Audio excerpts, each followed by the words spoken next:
esteem and honor to the Most High Yah by way of Yahushua HaMashiach.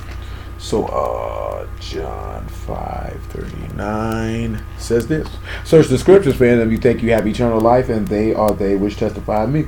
And you will not come to me that you might have life.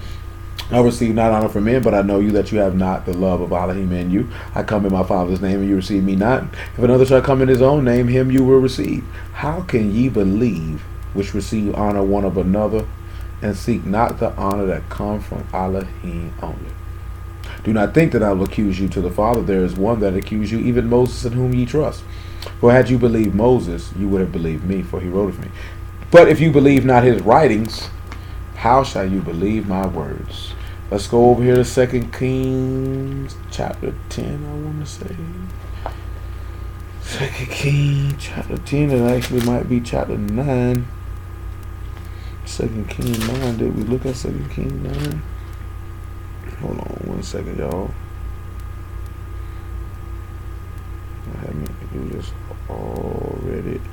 Didn't do it. Yeah, 2 Kings chapter 10 and verse 1. Yeah, we already did chapter 9. I already know that. We're kind of bugging on that.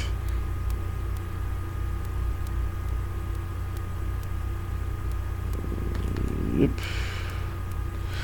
2 Kings chapter 10 verse 1. Hold on. Hello? Yeah, this is John. And Ahab had 70 sons in Samaria. Jehu wrote letters and sent to Samaria unto the rulers of Jezreel, to the elders, and to them that brought up Ahab's children, saying, Now soon as this letter come to you, seeing your master's sons are with you, and there are with you chariots and horses, and a fenced city also in armor. Look even out the best and meanest of your master's sons, and set him on his father's throne, and fight for your master's house. But they were exceedingly afraid, and said, Behold, 2 Maleks stood not before him. How then shall we stand? And he that was over the house, and he that was over the city, the elders also, and the bringers up of the children, sent to Jehu, saying, We are thy servants, and will do all that thou shalt bid us, and we will not make any Malek. Do thou which is good in thine eyes. Then he wrote a letter the second time to them, saying, If ye be mine, and if you will hearken unto my voice, take ye the heads of the men of your master's sons, and come to Jezreel by tomorrow this time. Now the king's sons, being 70 persons, were with the great men of the city, which brought them up. And it came to pass, when the letters came to them, that they took the king's son, and slew 70 persons, and put their heads in a basket, and sent them to Jezreel. There came a messenger, and told them, saying, They have brought the heads of the Malek's sons. And he said, Lay them in 2 heaps. Hold on, y'all. Hello? Shalom. Shalom. What's going on with you? Alright. And it said, And it came to pass in the morning that he went out. I'm in verse 8. There came a messenger and told him, saying, They have brought the heads of the Malek's sons, lay them in 2 heaps at the entering of the gate until the morning. And it came to pass in the morning that he went out and stood and said to the people, Ye be righteous, behold, I conspired against my master and slew him. But who slew all these? Know thou that there shall fall into the earth nothing of the word of Yahuwah which Yahuwah spake concerning the house of Ahab, for Yahuwah have done that which he spake by his servant Elijah. Now remember, we're dealing with that Elijah had already told Ahab he was going to kill all his sons. So this is why he's making this statement. And that's why we're looking at this for the historical fact that you notice that, remember that Ahab's whole posterity was to be knocked off. Now I'm going to tell y'all something, and we can't speak this for all people. But sometimes you might see a family and all their sons seem to die, and it's quite possibly they could come from a cursed line, a line that this man had done cursed generations before any of them were ever born. Do you know what I'm saying? And this is why it's imperative that you pay attention to what you do, because that stuff doesn't just affect you; it affects your children. You know what I'm saying? And that's why I tell you, it's what when we went over Malek being a servant, and that if you say you a man and you claim that you a king, or you want to be head of a household, then that's a major responsibility, and there's more to it than just paying bills. You know what I'm saying? And wanting to get your penis massaged. You know what I'm saying? It's a major life responsibility that you have to be willing to take. Understand the undertaking that you taking on. You know what I'm saying? I did was listening to a song earlier What he was, you know what I'm saying? What Jay was stating, it's a song like wasn't on the download, but it was on the album. It's about his pops, about his daddy. You know what I'm saying? And they were mentioning on, I'm not supposed to be the husband and father that I am, coming from a situation of my daddy being a heroin addict. You know what I'm saying? And not being there, and the effect that had on me, which could lead to the effect that it could have on any relationship I have after that, which could have any effect on the relationship that I have with my children. You know what I'm saying? We don't be thinking about that type of stuff because you moving off your loins, or you moving off just pure immaturity. You know what I'm saying? You doing stuff and you're not taking the ramifications of the responsibility and the consequences that come with that particular action. You know what I'm saying? I don't know about it, all y'all. Some of y'all might have had both your parents. Some of y'all might have had none of your parents. Some of you might have been scarred because you had your parents. You know what I'm saying? I can say for me, I can honestly say that I didn't really think about my daddy not being there. It didn't really cross my mind. It ain't a conversation. It wasn't no. I didn't really think about it. You know what I'm saying? With all I had going on, ain't had time to think about it. I never sat around and be like, dang, my daddy ain't there, man. Like, he ain't never tell me, oh, son, I'm coming to get you, and he ain't come. It might have been different if he'd have did that. It might have been different if I probably saw him on a regular basis. When I was, before I ain't see him at all. You know what I'm saying? When he died, it was more so like, dang, Pop dead. It wasn't no anger like, oh, man. You know, it's that there in the third. It really was like, dang, Pop dead. You know what I mean? You know what I'm saying? And then here, my mama say, you just like him. Because I don't know much about this dude. You know what I'm saying? She didn't talk about it. You know what I'm saying? So I don't really know him. You know what I'm talking about? All I'm looking at is he ain't there. I got my sister to be concerned with. I'm not concerned with it. You know what I'm saying? I can't speak for Lil Muffin. I don't know how Lil Muffin felt about her daddy not being there. I know what she said when she was little. When she asked why he wasn't there, she said that's his loss. But I don't know how that affected her.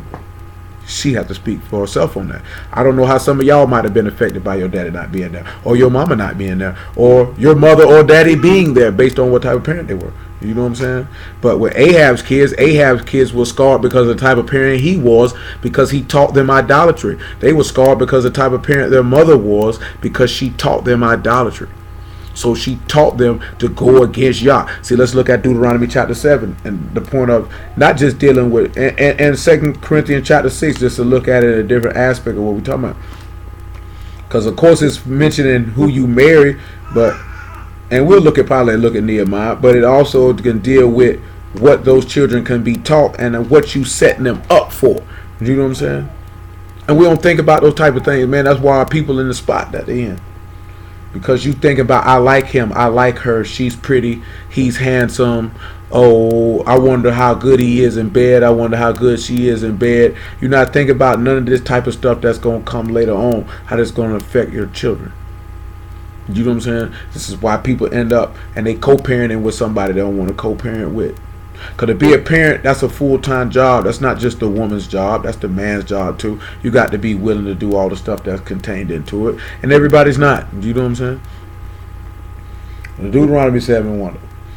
He say, when Yahuwah Elohim shall bring thee into the land whither thou go to possess it, and have cast out many nations before thee, the Hittites and the Girgashites and the Amorites and the Kenites and the Perizzites and the Hivites and the Jebusites, and 7 nations greater and mightier than thou, and when Yahuwah Elohim shall deliver them before thee, thou shalt smite them and utterly destroy them. Thou shalt make no covenant with them, no show mercy unto them. Neither shalt thou make marriages with them. Thy daughter thou shalt not give unto his son, nor his daughter shalt thou give unto thy son. For they will turn away thy son from following me, that they may serve other powers. So will the anger of Yahuwah be kindled against you, and destroy thee suddenly. Now, when we sit back and we look at you come back to 2 Kings chapter 2. When we look at 2 Corinthians 6, when he states about not being unequally yoked with unbelievers, because of what communion has Mashiach with Belial, and what agreement does light have with darkness, and all of these things. And that's the part you don't look at. Like what I was referencing in Nehemiah, it said that they couldn't speak the Abarim's language. They couldn't speak it. So if the kids couldn't speak it, they very, very well may have not even known the testimony of their Elohim. So they don't even know their Elohim. They don't even know their God. They don't even know their power. They may not even know who their ancestors. They may not even know who Abraham, Isaac, and Jacob are. and know the power, the testimony of the faith of which they exhibited, because you have mixed with these strange people. Now you mix them with these strange people, and this stuff is falling down, and it's dictating this is what's being taught to your children. Now all of a sudden your children are going off in a way that is not good, because you only thought about yourself. You thought about what was pleasurable for you at the moment. You know what I'm saying? Now, of course, we're not really focusing on what you may have done before you knew the word, because clearly you were going to be moved by the lusts and desires of your flesh and the prince of the air and the course of the air, because that's all you knew. That's all you would have went by. You know what I'm saying? But now you sit back and you look at that. Now that you have an understanding of how you're supposed to move, then you should choose and move and pick a mate that's going to be, the first thing you should pick a mate for is to sit back and look at, if you were a man, you should sit back and look at, I want a woman that's going to be able to do this. And one of the first things in that equation is what type of mother will she be to my children? That's one of the things that you're supposed to be assessing. What type of mother will she be to my children? Then you have to decide what it is that you want the mother of your children to be. I can't answer that for anyone, because everybody's desires are different. Woman that sit back and look at this man like, what type of father will he be to my children? Why would you pick a man that you would be unsure of what he could teach your children? Do you know what I'm saying? Because contrary to popular, the woman spend the most time with the child, but the father is the one supposed to be teaching the child. You don't read nowhere in this book where he tell the women go teach them kids. He was talking to the men and telling the men to go do it. You know what I'm saying? What type of principles can this man instill in your children? Because 9 times out of 10, the children looking to their daddy, he their superhero. He the person they look at the most. He's the person they uphold the most. So what type of man is he going to be? And when we look at Ahab, we see what type of man he was, which in turn could lead his children astray. Which in turn, the type of man he was, got his whole bloodline killed. The type of man he was, because you know Jezebel didn't care. She a heathen anyway. What she care about what y'all going to do to them kids? She didn't care. Do you know what I'm saying? But Ahab had the word. He knew. See, look at Romans 3:1. Ahab had the word. He knew. He supposed to know. He had an advantage over Jezebel of which she did not possess, and he didn't guard it and respect it as he should have. Romans 3:1. He said, what advantage then have the Yahudim, or what profit is there of circumcision? Much every way, chiefly because unto them were committed the oracles of Elohim. For what if some did not believe, shall their unbelief make the faith of Elohim without effect? Clearly, come back to 2 Kings chapter 10. Clearly, Ahab didn't believe any of the words that were written in the law about going to do what he did. And it didn't make the faith of Elohim of none effect, because we see what happened to him and to all those who around him who participated in their idolatry. We see what happened. All his sons' heads are laying in a basket. He's already dead, and all of his sons' heads are laying in a basket because of what he did. That fell on them. Let's look at something in Exodus so you can see why it fell on them. Exodus chapter 20. Matter of fact, make it Jeremiah 32.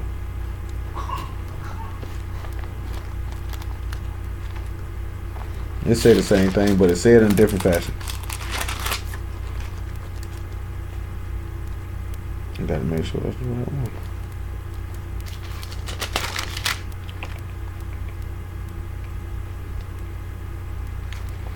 That's what I get for not having other books. Because it might not be. Yeah, it is. I'm just tripping. 32 and 17. Jeremiah 32 and 17. He said, Yahuwah Elohim, behold, thou hast made the Shamahim and their rats by thy great power and stretched out arm, and there is nothing too hard for thee. Thou shalt love and kindness unto thousands, and recompense the iniquity of the fathers into the bosom of their children after them. The great, the mighty Elohim, Yahuwah of hosts is his name. Great in counsel and mighty in work, for thy eyes are open upon all the ways of the sons of men, to give to every one according to his ways and according to the fruit of his doings. Now, we were talking to a brother. Yes, come to Hebrew 4 and 12. We were talking to a brother the other day And he kept misquoting this particular passage, and it was throwing me off. You know what I'm saying? Until it clicked in my head of what he was quoting, he just was misquoting it. You know what I'm saying? Because he was like kept mentioning like he judges you by the thoughts and intents of your heart, and I'm like, well, you know what I'm saying? That don't make no sense. That don't. But he was referring to Hebrew 4:12 because Yah does not judge. Because if you look at Yah judging you by the thoughts and intents of your heart, if the thoughts and intents of your heart are wicked, then you've been judged wicked and you scarred. You know what I'm saying? Because 9 times out of 10, we know from Mark chapter 7, the thoughts and intents of your heart are going to dictate your actions. So, nevertheless, Hebrews 4:12. Say, for the word of Elohim is quick and powerful and sharper than any two-edged sword, piercing even to the dividing asunder of soul and ruach and the joints of the marrow, and is a discerner of the thoughts and intents of the heart. When that word comes through, that word shows, it's going to discern, it's going to make evident. You're going to be able to determine what the thoughts and intents of a person is when the word comes. When a person read a word, they be like, oh, I don't believe that. It showed the thoughts and intents of their heart. Regardless of what they think or what they say, it doesn't matter. Because it's showing you where your heart is at.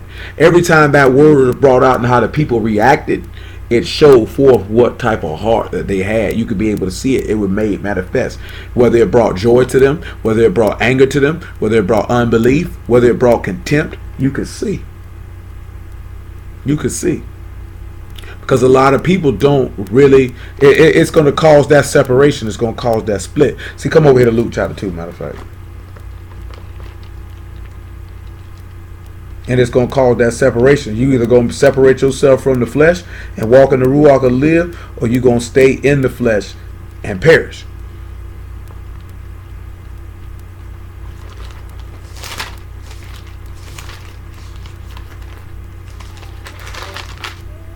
Luke chapter 2, verse 34.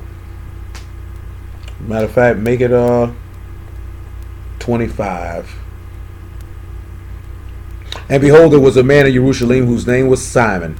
Same man was Simeon, and the same man was a just and devout, waiting for the consolation of Yasharal, and the Ruach HaKadosh was upon him. And it was revealed unto him by the Ruach HaKadosh that he should not see death before he had seen Yahuwah's Mashiach. And he came by the Ruach into the temple, and when the parents brought in the child Yahusha to do for him after the custom of the Torah, that he took him up in his arms and Baruch Elohim and said, Yahuwah, now let thy servant depart in shalom according to thy word, for my eyes have seen thy salvation, which thou hast prepared before the face of all people, a light to lighten the Gentiles, and the esteem of thy people Yasharal. And Yosef and his mother marveled at those things which were spoken of him. And Simeon baruched them, and said unto Mary his mother, Behold, this child is set for the fall and rising again of many in Yasharal, and for a sign which shall be spoken against. Yea, a sword shall pierce through thy own soul also, that the thoughts of many hearts may be revealed. We this example of, you come at the 2 Kings chapter 10. Example of when he told them people to eat his flesh and drink his blood, the thoughts of many people were revealed because they stopped walking with him. When he healed people on the Shabbat day and they wanted to stone him for it, their hearts were revealed. When Pilate said, what evil has he done? And they said, crucify him, their thoughts were revealed.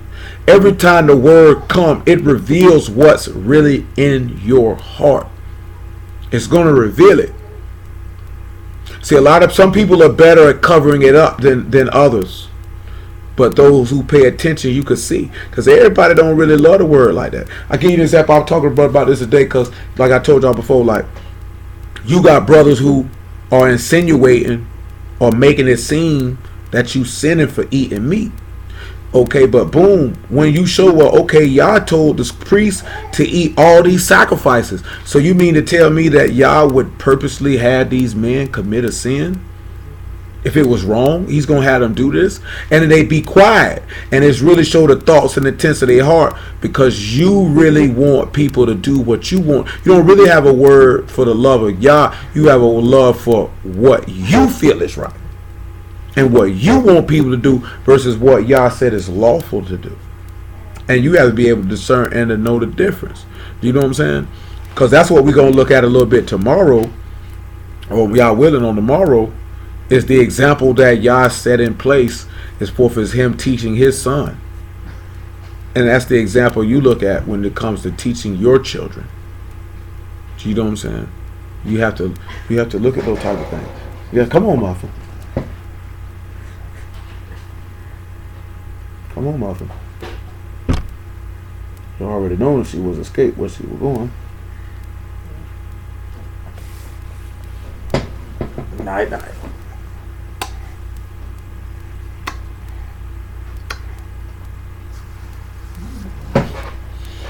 So think about it. So,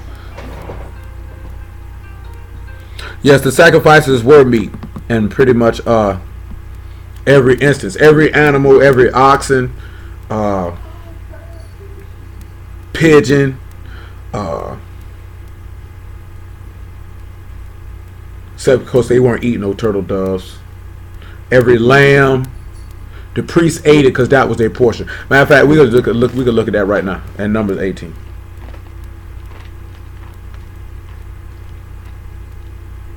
Because all the sacrifices the priests got to keep. This goes back to what with Eli's sons, how they were despising the sacrifices and what they were doing with them. Because they just didn't sacrifice the animals and toss them out. The priests got to keep that. Numbers 18 and 5. 18 and 4, I should say. Yeah, 18 and 4. And they shall be joined unto thee, and keep the charge of the tabernacle of the congregation for all the service of the tabernacle. And the stranger shall not come nigh unto you. And you shall keep the charge of the sanctuary, the charge of the altar, that there be no wrath any more upon the children of Yasharal. And I have taken your brethren, the Levites, from among the children of Yasharal. To you are they given as a gift of Yahuwah to do the service of the tabernacle of the congregation. Therefore thou and thy sons with thee shall keep your priest's office for everything of the altar and within the veil, and ye shall serve. I have given your priest's office unto you as a service of gift, and the stranger that come nigh shall be put to death. And Yahuwah spake unto Aaron, behold, I have also given thee the charge of my heave offerings of all the hallowed things of the children of Yasharal. Unto thee have I given them by reason of the anointing, and to thy sons by ordinance forever. This shall be thine of the most Kadesh things reserved from the fire. Every oblation of theirs, every meat offering of theirs, every sin offering of theirs, every trespass offering of theirs, which they shall render unto me, shall be most Kadesh for thee and for thy sons. And in the most Kadesh place shalt thou eat it. Every male shall eat it, and it shall be Kadesh unto thee. Now let's look at Leviticus chapter 2, so you can just see one of these offerings and see what they entailed of. And this Leviticus 2 is the law of the meat offerings. Let me see if it makes mention of a specific animal in this particular verse. Let's look at 2 and 2.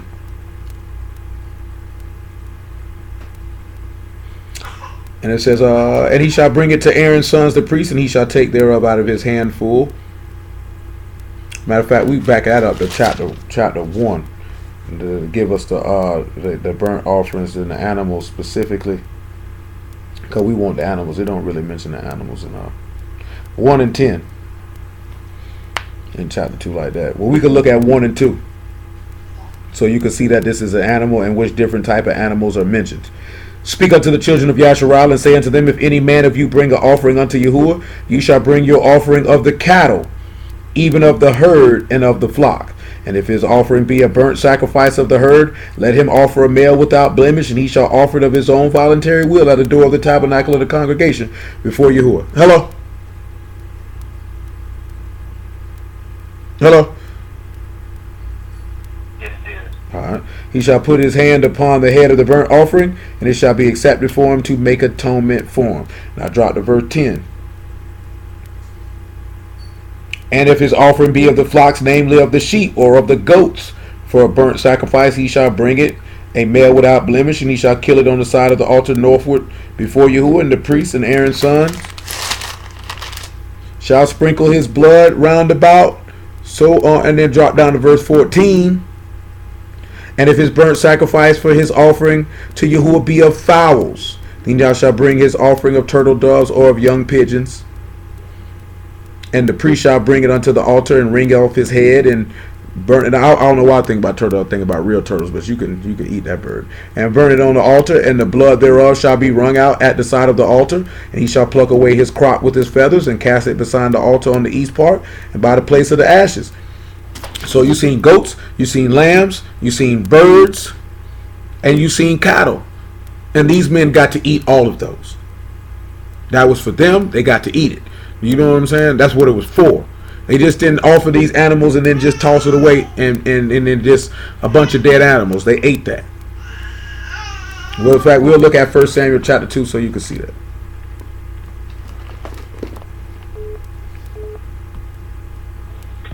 1 Samuel chapter 2 so you can see that. 1 Samuel 2 and 12.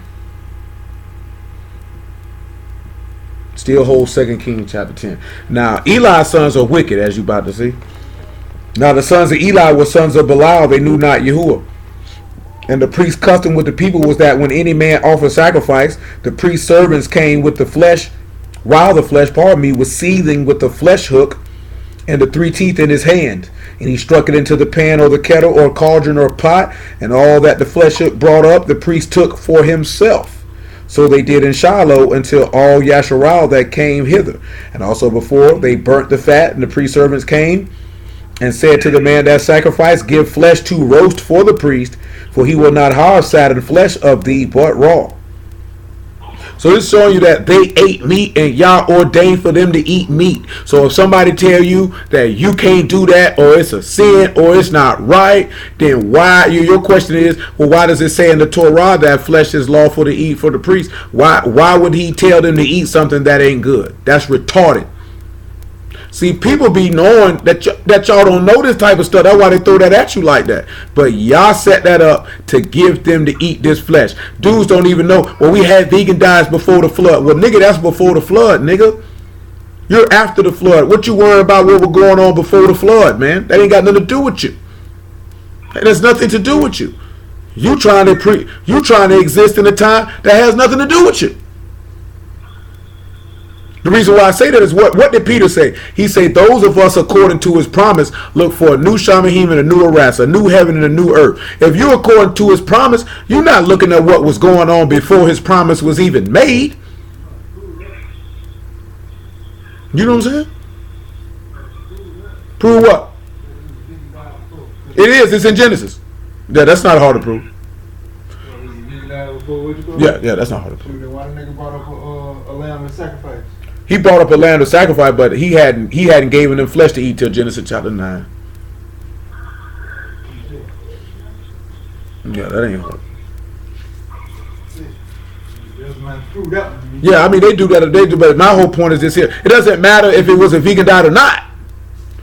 They not looking at it. He set the motion in place for you to eat flesh for this reason. John chapter 1 verse 14. That's what they did missing, or they set this in place.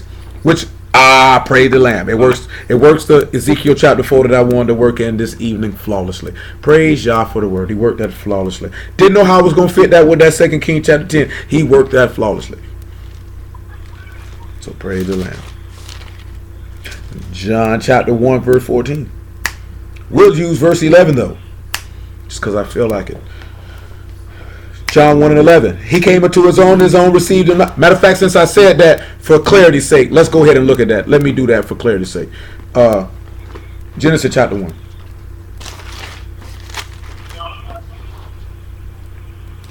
Because I'm going to tell you, some of their arguments is this. Genesis 1 and 29. Some of their arguments is this, is that, see, when you see flesh, it don't mean animal flesh. It means this here. But then you seen flesh in Eli, and it's referring to animals. You ain't seething no fruits, man. I don't know too many people around here roasting no bananas. You know what I'm saying? Too many people. You can roast some corn. Don't get me wrong. You know what I'm talking about? Because Lizzie and Lil Muffin love corn. You know.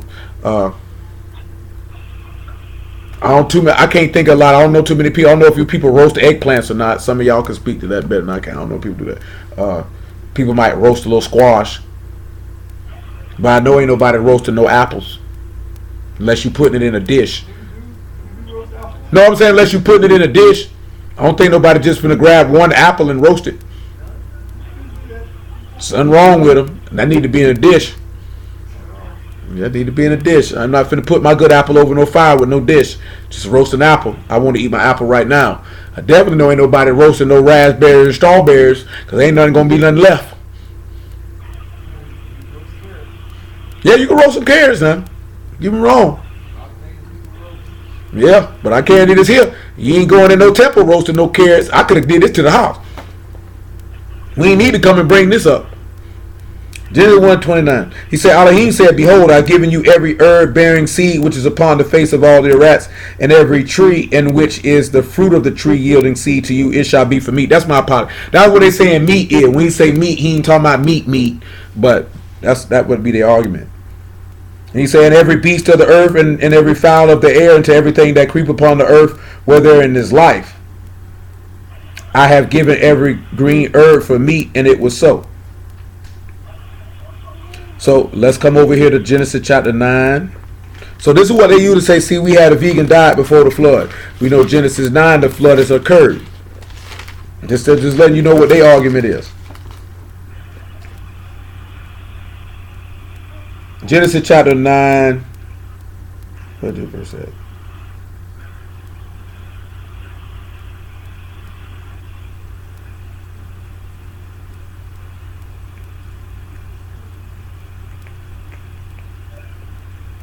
I can't even remember what's that no more.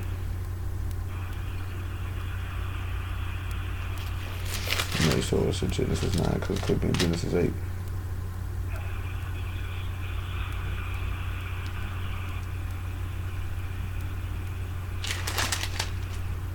No, it ain't that neither. Oh, there we go. Genesis 8, 9, and 3. I'm sorry.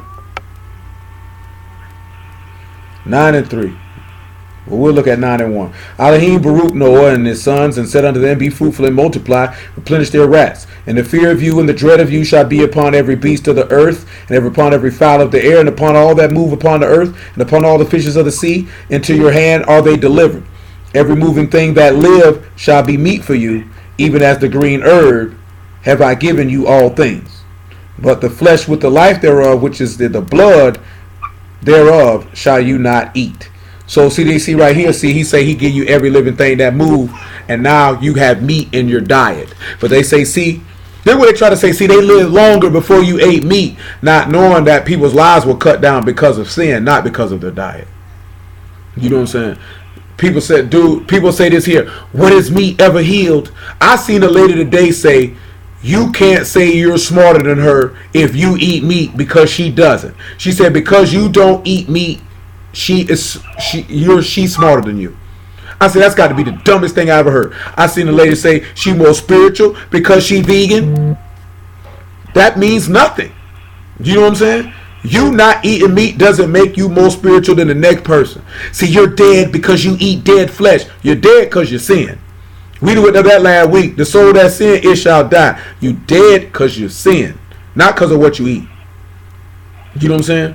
You could be dead by the doctrines that you eat, but you ain't dead because you want some chicken, because you want Betsy, because you eat some fish, because you want some goat.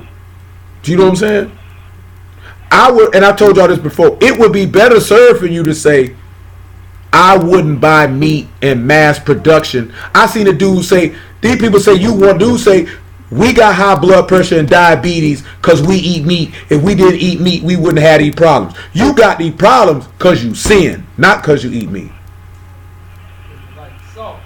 You know what I'm saying? These niggas feel like they killed Dr. Sebi. Maybe y'all killed Dr. Sebi because you stupid niggas worship this idolatrous, vaginous, and worshiping bastard. This nigga wicked and he going to hell. Nigga, the nigga didn't forget that this nigga 83 years old. You thought this nigga was gonna live forever? This nigga got to die. I don't care. I'm gonna tell y'all something, man. This is real talk. I'm not against it now. Because obviously, clearly, I lift weights. You can be as healthy as you want to be naturally. If you are not healthy spiritually, it's for nothing. Matter of fact, what is that? 2 Timothy real fast before we go to John chapter 1. 2 Timothy real fast, man. That just don't mean nothing if you're not healthy spiritually. You got a lot of people who are aesthetically beautiful as far as their bodies is concerned. You know what I'm talking about? In great shape and in great health. And they going to go to hell, man. And they gonna go to hell, man. And you gonna sit back and look at what was that really worth. I got to find a verse. I always forget where it's at. I know what it say, but I forget where it's at. There we go. 1 Timothy. My apologies, everybody. 4 and matter of fact, 4 and 3. Screw it. Because the book bearing witness that these people gonna do this. Make it 4 and 1, man. Book bearing witness people gonna do this. I can't speak if people did this at time. Cause I'm gonna tell you something. Most vegan people are the biggest douchebags you ever encompass in your life. If you don't want to eat meat, man, that's cool. Don't try to make me feel bad about it, cause I do, cause I don't. Nigga, I will eat a large slab of meat right in your face. Do you know what I'm talking about? With no regard for human life. They say, now the Ruach speak expressly that in latter times some shall depart from the faith, giving heed to seducing Ruachs and doctrines of devils. I want you to keep this in mind, that if you saying that a person can't eat meat, or Yah said you can't eat meat, that is a teaching of unclean spirits. Bottom line. Because Yah never taught you that. You just, where you seen in the law, I gave you all flesh for meat. That's what he said. That's the law. That's the end of that equation. Ain't nothing to talk about. You just seen in the law where he gave meat for sacrifices to the priests for them to eat. That's in the law. Ain't nothing to talk about. But like we said, it's pointing to something else, of which y'all already know what it's pointing to, because we've been over this before. Speaking lies and hypocrisy, having their conscience seared with a hot iron, forbidding to marry, because you got some people telling people not to marry, and commanding to abstain from meats. So now you're commanding people to not eat meat. And it's funny that this is in the book and niggas doing it, fulfilling the book, which Elohim have created to be received with thanksgiving of them which believe and know the truth. So let's say Yah created these animals to be received with thanksgiving to them that know the truth. But hold on, let's look at the truth then. Hold what you got, John chapter 8. Let's look at the truth then. If you know the truth, then you're supposed to receive it with thanksgiving. Just pay attention and follow me for a second, because we're trying to go somewhere with it. And then we're going to work around Ezekiel chapter 4 before we get to the massacre of these Baal worshippers, if Yahuwah see fit. John 8 and 31. John 8 and 30. And he spake these words, and many believed on him. Then said Yahushua to those Yahudim which believed on him, if you continue in my word, then you are my disciples indeed. And you shall know the truth, and the truth shall make you free. Well, let's look at Romans 8 and 1 and see what the truth would free you from. It ain't freeing you from eating no meat. Romans 8 and 1. There is therefore now no condemnation to them which are in Yahushua HaMashiach, who walk not after the flesh, but after the Ruach. For the Torah of the Ruach of life in Yahushua HaMashiach has made me free from the Torah of sin and death. For what the law could not do, in that it was weak through the flesh, Elohim sending his own Son in the likeness of sinful flesh, and for sin, condemned sin in the flesh, that the righteousness of the Torah might be fulfilled in us, who walk not after the flesh, but after the Ruach. This ain't got absolutely, let's just do it on general principle. Matthew 15, because this ain't got nothing to do about what you put in your mouth. This ain't got nothing to do with what you put in your mouth. This man say he created these animals, because we seen that in Genesis chapter 1 too. He created these animals to be received with thanksgiving. You ought to thank Yah for it. Hebrews 13 after Matthew 15. You ought to thank him for whatever he give you. Matthew chapter 15. Verse 17, verse 16. What will we read? Verse 10, 15 and 10. And he called the multitude and said unto them, hear and understand, not that which go into a man, into the mouth defile a man, but that which come out the mouth, this defile a man.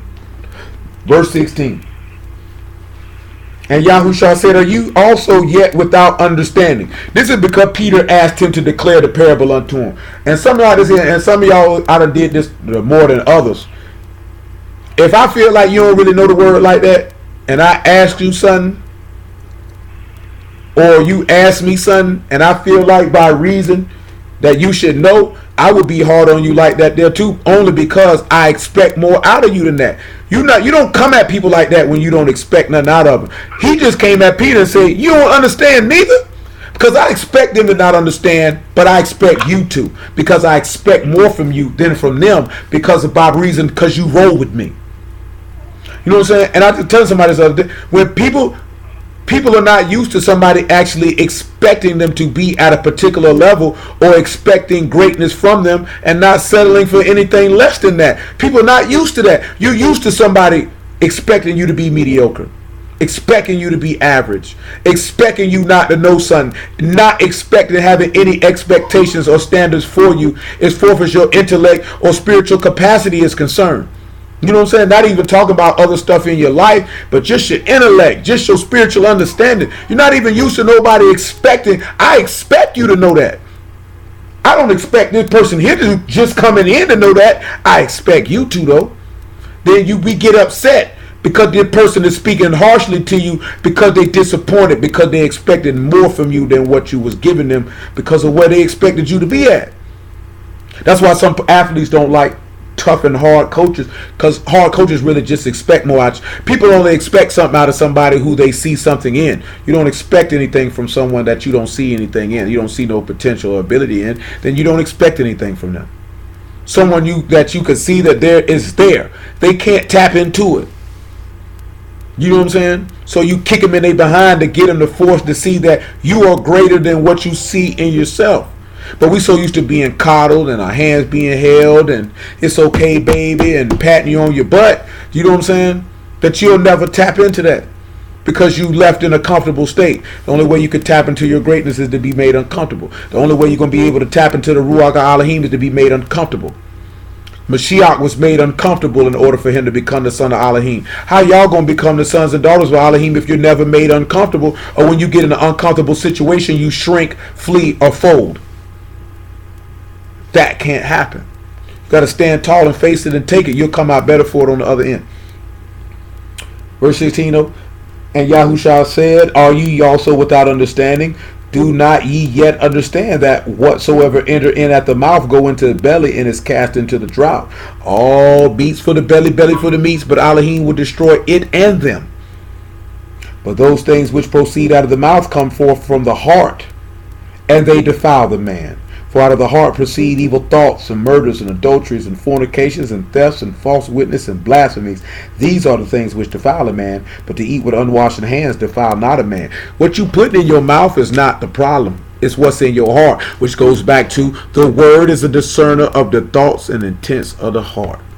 It discerns it, it shows it, it makes it manifest. Back to verse 3 of 1 Timothy chapter 4.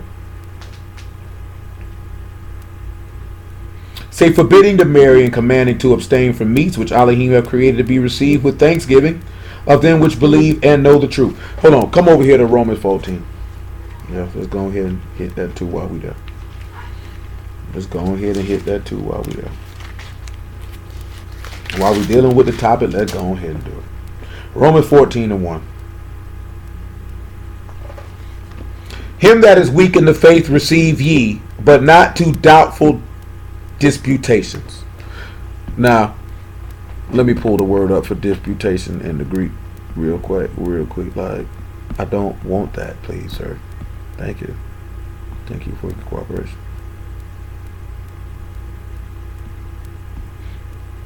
Because I'm going to tell you, a lot of the arguing that dudes be doing is why people's faith is at where it's at. This Greek word for disputations is decorous, and it's a distinguishing, discern, or a judicial estimation. Basically, the ability to discern. And it says, but not too doubtful.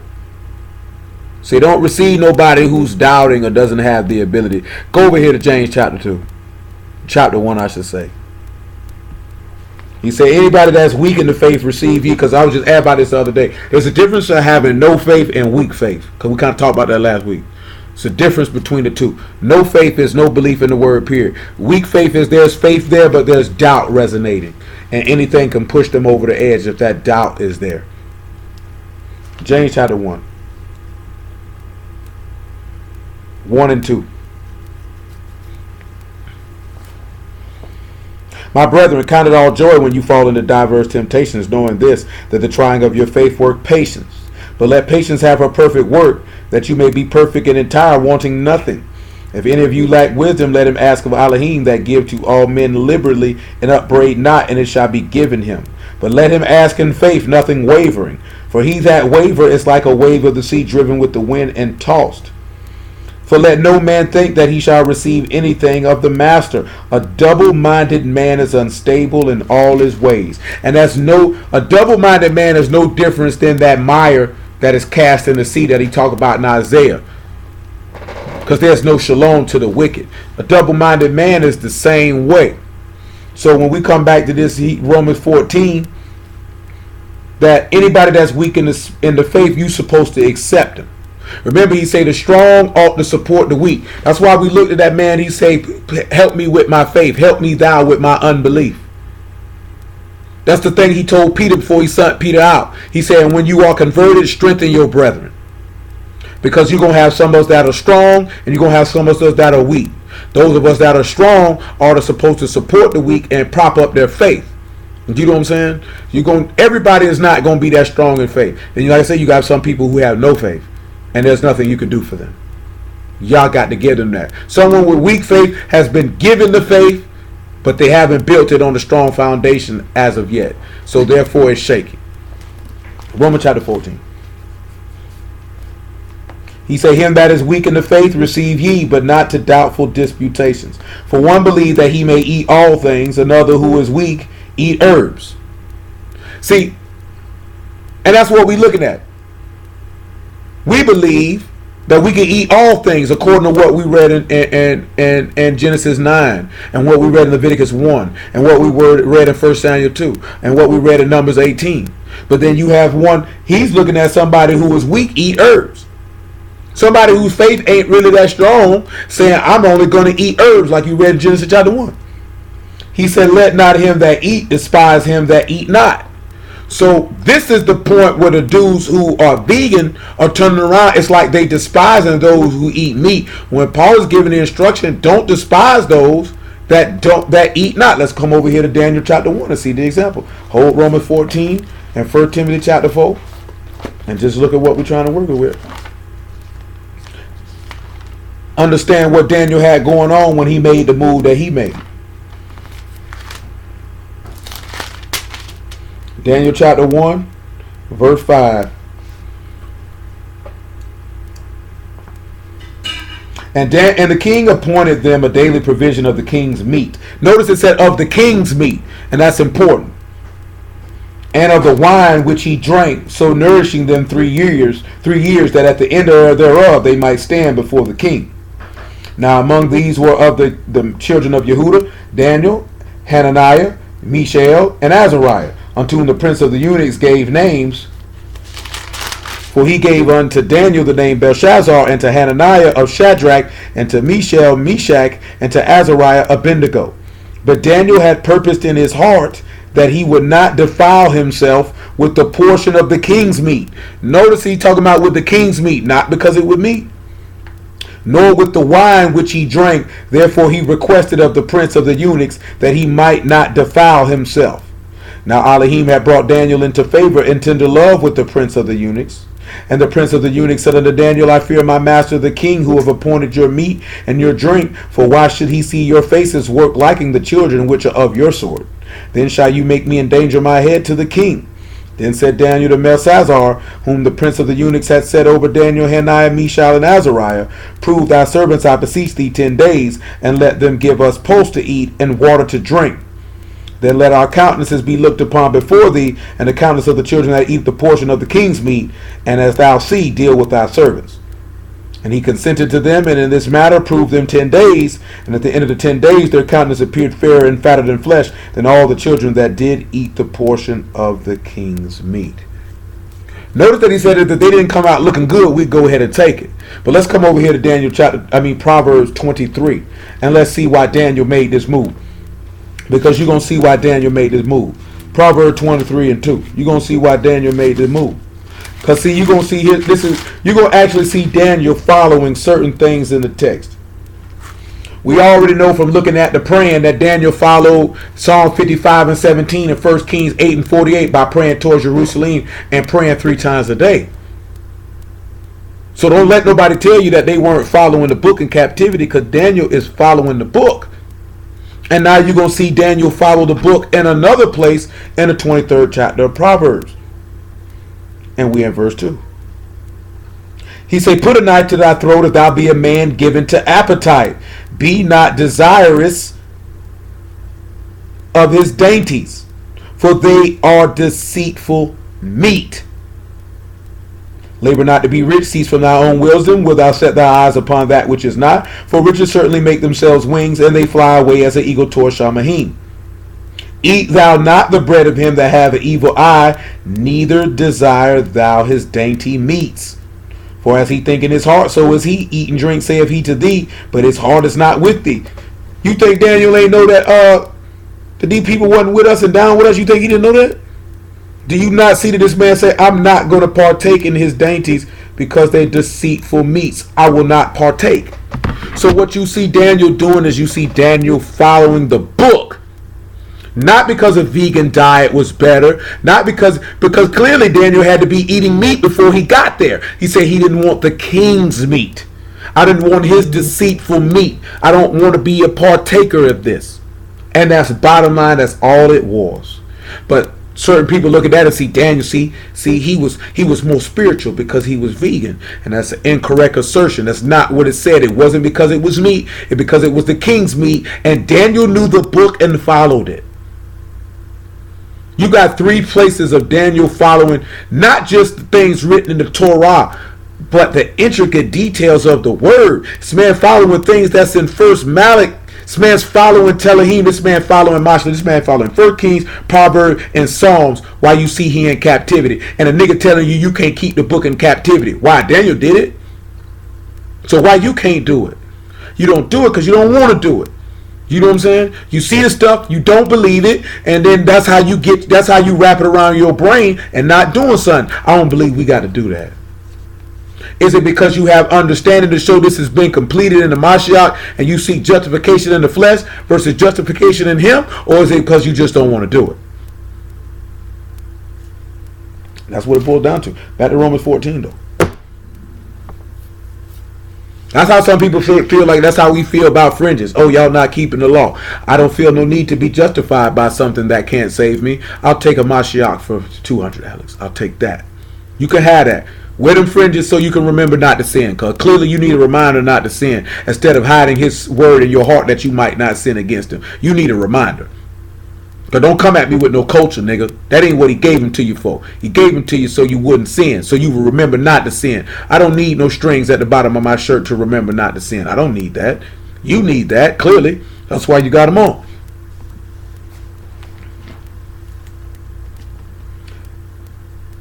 Verse 3. Let not him that eat despise him that eat not, and let not him which eat not judge him that eat, for Elohim have received them. Whether they vegan or whether they eat meat, if they are of the faith, receive them because Yah has received them. And that's the mind you got to have. Who art thou that judge another man's servant to his own master? He stand or fall. Yea, he shall be holding up, for Elohim is able to make him stand. One esteem one day above another, and another esteem every day alike. Let every man be fully persuaded in his own mind. If you persuaded not to eat meat, praise the Lamb. If you persuaded to eat meat, praise the Lamb.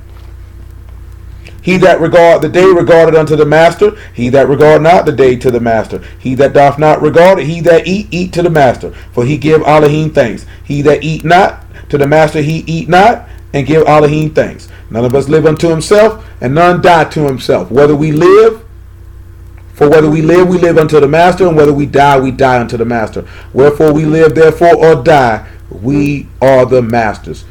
Period. And I think that's what people are forgetting. Whether you vegan, you belong to Yahuwah. Whether you eat meat, you belong to Yahuwah. And that's why he was using that analogy of one esteem a day above the other and another don't. And another eat and give thanks and another don't. Either way it goes, it's no difference. There's no difference between the two. You eat meat, I don't. So what? So now you think you better than me because you eat meat and I don't? Or you don't eat meat and I do, so you better than me? That's carnal, because that's a division. You're trying to cause a division where no division is supposed to be carved. Because I'm vegan. I'm spiritual. No, you're an idiot. You know what I'm saying? 1 Timothy chapter 4. Not for being vegan, but for thinking that makes you better than your brother. Not for being vegan. You're not an idiot for being vegan. Let me clarify my statements. You're definitely not an idiot for being vegan. That is a personal choice. And if that's what you want to do, I ain't mad at you at all. You know what I'm saying? And if I slide with somebody who is vegan and that's what they eat and I'm going to eat their food, I'm not going to complain about it. If it's disgusting, I'm going to say it's nasty, no different than somebody who cooks some meat and it was nasty. I didn't like this. This doesn't taste good. You know, it's not a big deal. It's not because it's vegan. It's because it doesn't taste good.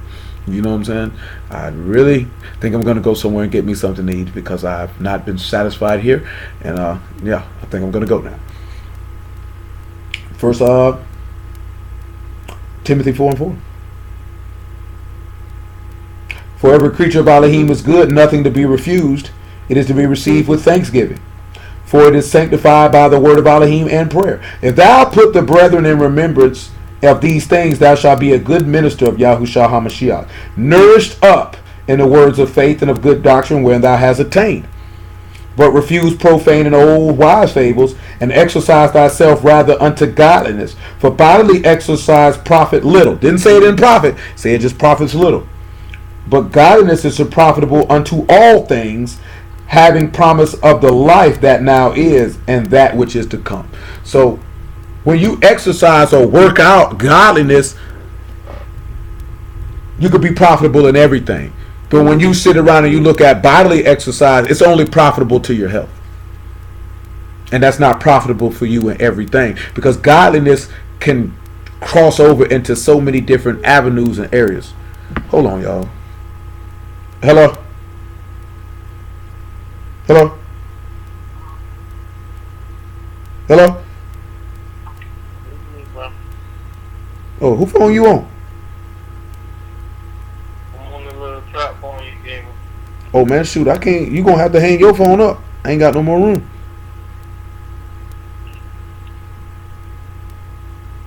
It's on the charger. Why I gotta hang up? Yeah, because I can't merge in the call. I ain't got no more room.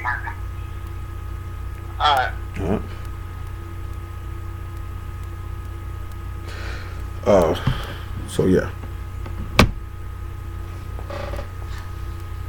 And I want y'all to say, and again, because clearly y'all know that, because anybody who knows me know I lift weights regularly and consistently. Dang. Hey, Dap, I'm gonna have to give you the call-in number because I ain't got no more room to merge in the call. You ready for it? You hear me, Dap? Oh my. Of course, y'all know that I'm into that, and you should take care of your health. You know what I'm saying? There's nothing wrong with that. There's nothing wrong with eating right. There's nothing wrong with exercising, but keep everything into perspective. You know what I'm saying? I'm definitely not telling you go to McDonald's and get your quarter pounder with cheese and this, that, and the third, but always keep everything in perspective. John chapter 1, verse 11. Don't start going to the extreme. If you believe that a vegan diet is the way to go, then there's a way for you to express that to people. But to try to make people feel bad about themselves or make them think that they're evil because they choose to eat meat is not the way to go. It's not the way to go.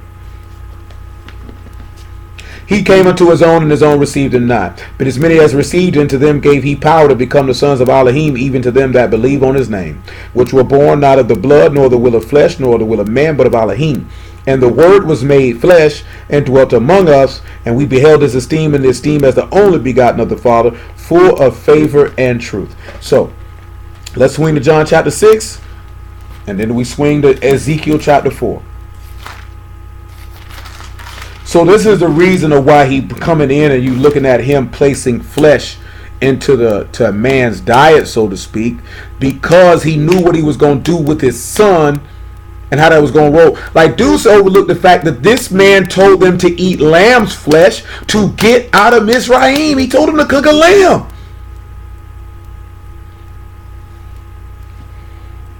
Man, black people, I tell you though. 6:53. 6:51. I am the living bread which come down from Shamahim. If any man eat of this bread, he shall live forever. And the bread that I will give is my flesh, which I will give for the life of the world. Keep in mind that, remember what we were dealing with, y'all. A burnt offering, a sin offering, a meat offering was tried with fire and then eaten by the priest. To keep that in mind. The Yahudim therefore strove among themselves, saying, how can this man give us his flesh to eat? Then Yahushua said unto them, truly, truly, I say unto you, except you eat the flesh of the Son of Man and drink his blood, you have no life in you. Whoso eat my flesh and drink my blood have eternal life, and I will raise him up at the last day. So my flesh is meat indeed, and my blood is drink indeed. He that eat my flesh and drink my blood dwell in me, and I in him. As the living Father has sent me, and I live by the Father, so he that eat me, even he shall live by me. So we looking at those offerings aforetime. That lamb, that fowl, that turtle dove, that pigeon, that lamb, that goat, that herd of your cattle. All of these things were pointing for you eating him, because it said the priest partook and ate in this. Well, we know from Revelation, and we know from Isaiah, that, and we know from Peter's epistle letter, that now ye are priests, a royal priesthood, a set apart generation, a people who were not a people but now are called a people. He said, by this man's blood you are made priests, therefore you can partake of the sacrifices of the altar. Yahushua's body is the sacrifice of the altar. We talked about this a little bit Wednesday. Now you can partake in the sacrifices of the altar, or the meat which was only set apart for the Levites, which is those who are joined to Yahuwah. And this man just told you, if you eat his flesh and drink his blood, then he is in you and you are in him. Therefore you are joined unto him, and therefore he that is with him bear fruit, and he will purge you so you can bring forth more fruit. So the whole purpose of the eating of the sacrifices was pointing to you eating of Yahushua, so you could be one with him, and he could be in you, and you can be in him, and you could live by him, which goes back to why we read that Romans chapter 8. There's no condemnation to those who are in him. Because now you no longer living by the flesh, you living by the Ruach now. So there's nothing that where you could be condemned. Because we were talking to the brother about this here too, and he didn't know that. There are sins unto death, and there are sins that are not unto death. Most High willing, when we finish with all these kings and things of that nature in the kingdom, and we go in the law, y'all will actually see the sins that are unto death and the sins that are not. Because there are sins that are not unto death, and there are sins that are. And y'all know most of the sins that men commit are the sins that are unto death: breaking the Sabbath, breaking the feast, committing fornication, committing adultery, whoremongering, lying, stealing, coveting, idolatry. You know what I'm saying? And then there's the certain mind frames and mentalities that lead to those particular sins. This is why he always tells you to guard your thoughts. As a man thinketh, so he is. That's why he said it's not what come out of man that defile him. It's not what goes into a man that defile him, but what comes out. That's why I say the word is a discerner of the thoughts and intents of the heart. The thoughts that you keep end up being the actions that you do.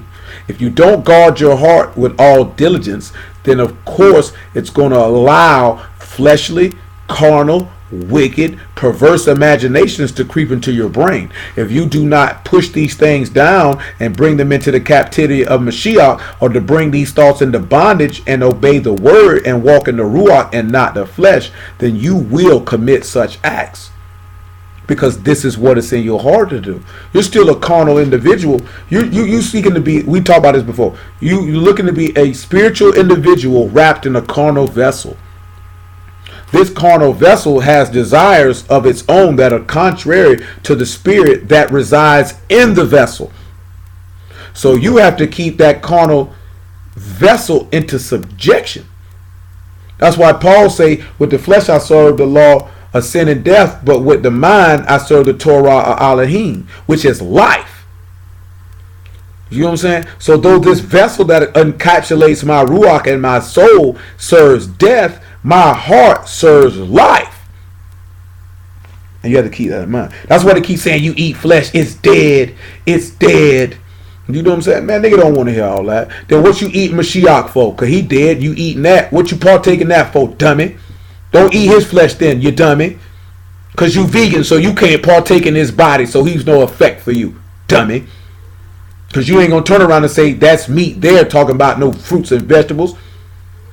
That man compared his flesh to flesh, animal flesh, sacrifices in the temple.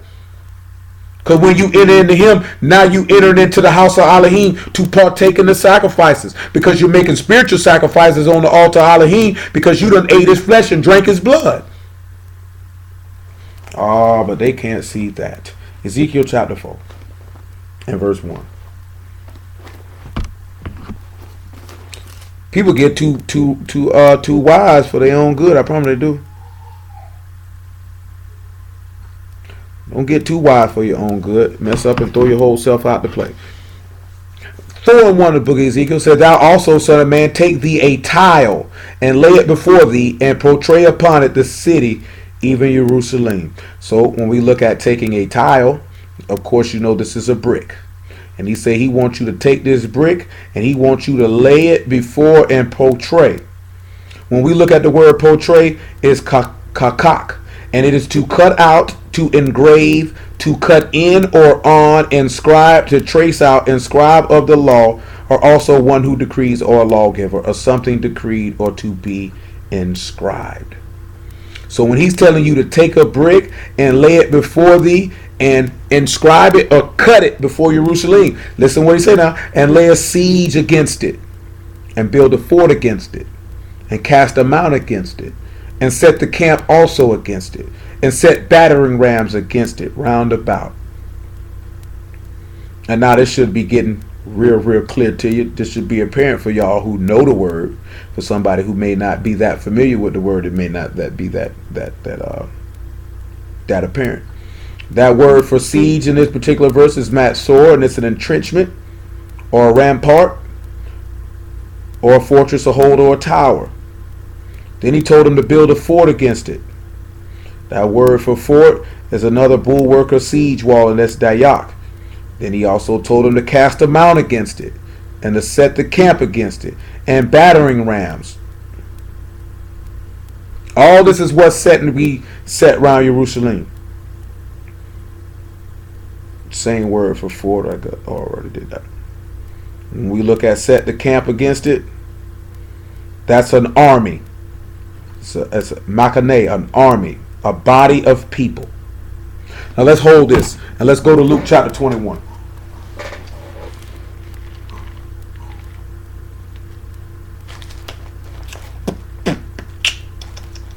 Luke chapter 21.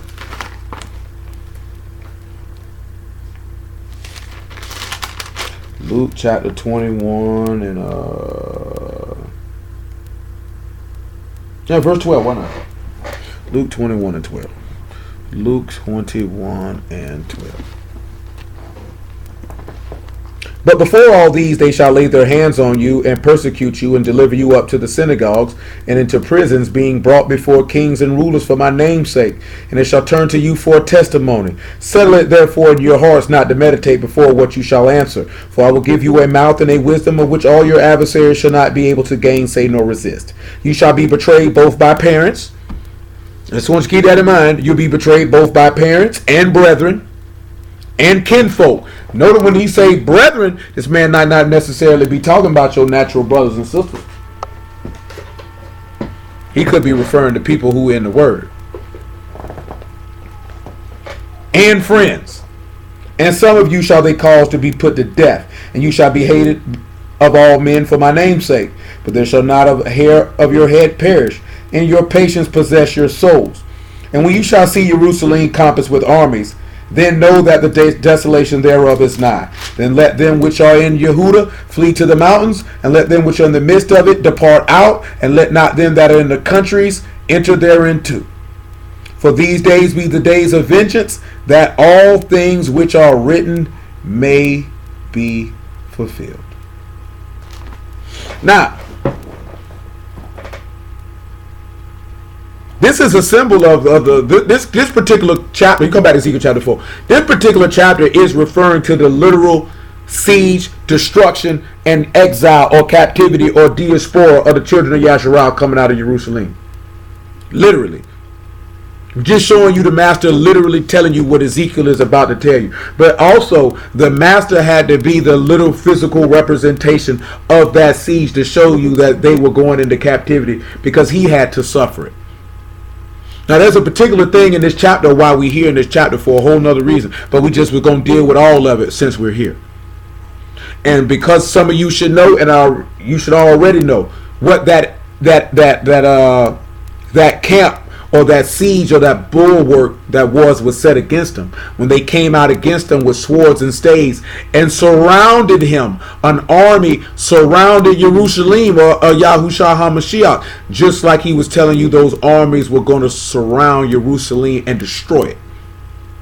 He had to suffer the same fate. And then he was taken exile or captive and locked up, as you were taken exile and led out the city, because he was led out the city. Let's see how he was led out the city. Hebrews 13.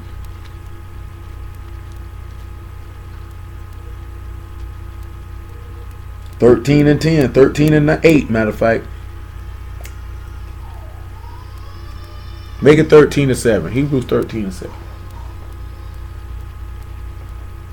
Remember them which have the rule over you, who have spoken unto you the word of Elohim, whose faith follow, considering the end of their behavior.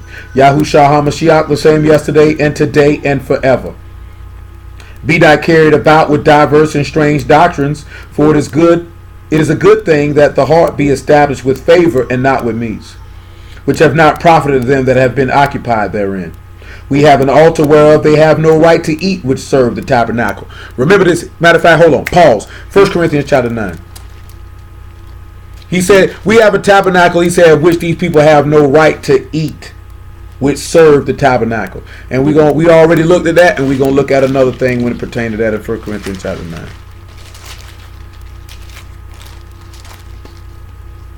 1 Corinthians chapter 9.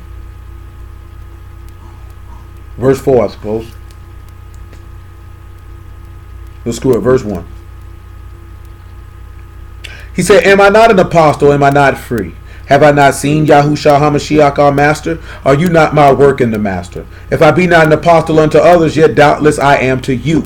For the seal of my apostleship are ye in the master. My answer to them that do examine me is this: have we not power to eat and to drink? Have we not power to lead about a sister, a wife, as well as other apostles, and as the brethren of the master and Cephas? Or I only and Barnabas, have we not power to forbear working? Who go at warfare any time at his own charges? Who plant a vineyard and eat not the fruit thereof? Or who feed a flock and eat not the milk of the flock? Say I these things as a man? Or saith not the Torah the same also? For it is written in the Torah of Moses, thou shalt not muzzle the ox that tread out the corn. Doth Elohim take care of the oxen? Or saith he altogether for our sakes, no doubt, this is written, he that plows should plow in hope, and he that thresh in hope should be partaker of his hope. If we have sown unto you spiritual things, is it a great thing if we shall reap your carnal things? If other be partaker of this power over you, are not we rather? Nevertheless, we have not used this power, but suffer all things, lest we should hinder the gospel of Mashiach. Do you not know that they which minister about set apart things live of the things of the temple? And they which wait at the altar are partakers of with the altar. Even so have the master ordained that they which preach the gospel should live of the gospel. Now, what is Paul referring to here? What the writer of Hebrews is talking about is, we already read it in the law. Those who set apart things, partook of those things that were in the altar. They partook of the flesh, the meat, the animals that were being offered in sacrifice. Come back to Hebrews 13. This man is saying the same thing. We have an altar whereof they have no right to eat, which serve the tabernacle. Hamashiach is that same altar of which you have a right to eat, because you serve that tabernacle, you serve that house. Everybody didn't have a right to come in there and eat that. Now you saying that you eating his flesh and you drinking his blood, and you saying that you are in the altar, in the tabernacle, and you serve in the sanctuary amongst set apart things, because now you're in Mashiach and Mashiach is in you. Now you're in the house doing the work of a priest and doing the service inside the house. Now you have a right to partake in that meat. If you have a right to partake in that meat, then you need to consider You need to consider everything that you're doing, because he said he that partake in the set apart things, or they not set apart as also. Because if you weren't set apart in certain aspects of which we didn't read this evening, you couldn't eat that meat. And you can check for that in Leviticus 21 on your own time. There were certain things that if you weren't clean or you had certain blemishes upon you, you could not eat that. Let's do it now. Leviticus 21. It ain't gonna hurt nobody.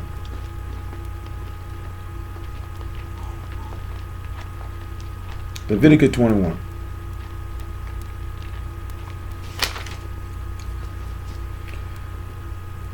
Leviticus 21.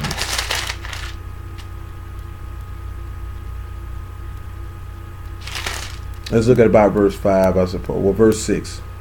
Now, one of the things that we sat back and looked at on this one here, because this is what I was telling y'all about going to that funeral, my pop funeral, and being able to be unclean for that particular matter, because that was my father. See, if you preaching the word, you can make yourself unclean for near kin. Your mother, your father, your son, your daughter, your brother. Your sister who's a virgin, who ain't never had no husband. You know what I'm saying? Other than that, you can't do it. You know what I'm saying? And that's next of kin. Now remember, now he's writing this here to speak to the priests, the sons of Aaron. Now, the quote this for the high priesthood, knowing that you are priest in Mashiach through the order of Melchizedek, if you preaching the word, this is how this instruction applies back to you. Because I couldn't make myself unclean to go to my auntie's funeral. I couldn't make myself unclean to go to my grandparents' funeral, or my uncle's funeral, or my cousin's funeral, or my nieces or my nephews. Even my own sister, because she is not a virgin. She has children. You know what I'm saying? I could not defile myself for that particular cause. I can only defile myself for my brother, which I have 2 of those. For my daughter, for my son, of which I have neither of those. My father, who is deceased.